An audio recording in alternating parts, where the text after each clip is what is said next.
Hello, જયા પાર્વતી ને ગૌરી વ્રત આવી રહ્યા છે, તો તેને માટે બેન અને દીકરીઓ માટે આપણે કાજુ કોપરાનો શીરો બનાવીએ.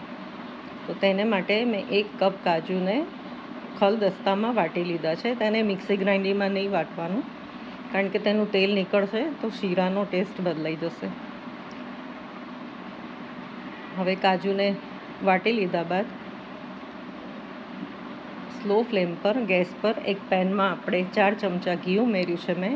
તેમાં કાજુને સરસ ગોલ્ડન બ્રાઉન થાય ત્યાં સુધી સાંતળી લઈશું.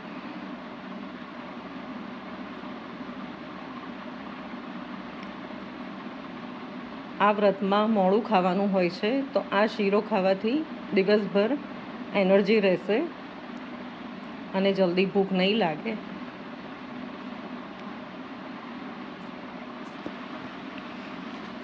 તો હવે કાજુ ગોલ્ડન સરસ સાંતળી ગયા છે, તો તેમાં 1 કપ મેં ખમણેલું કોપરું ઉમેર્યું છે.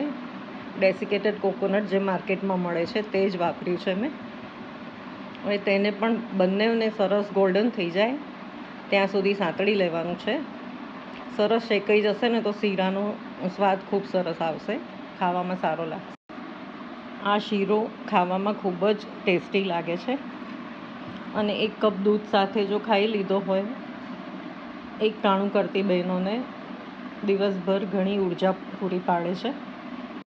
કાજુ અને કોપરાનું કોમ્બિનેશન આ શીરાના સ્વાદમાં અનેક ગણો ઉમેરો કરે છે અને પેટ પણ ભરાઈ જાય છે. જયા પાર્વતી અને ગૌરી વ્રત કરનાર દરેક બહેન દીકરીઓને મારા તરફથી ખૂબ ખૂબ હાર્દિક શુભેચ્છાઓ.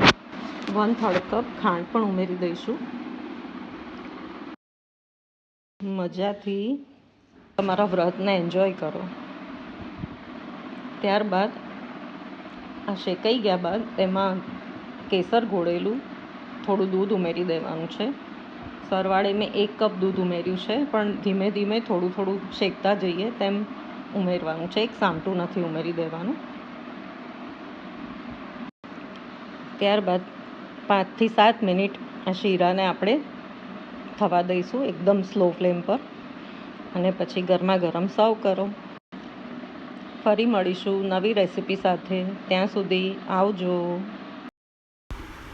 આ વિડીયો રેકોર્ડિંગ વખતે બેકગ્રાઉન્ડમાં વરસાદનો અવાજ આવી રહ્યો છે. મારે ત્યાં ખૂબ જ ભારે વરસાદ પડી રહ્યો છે. સોરી.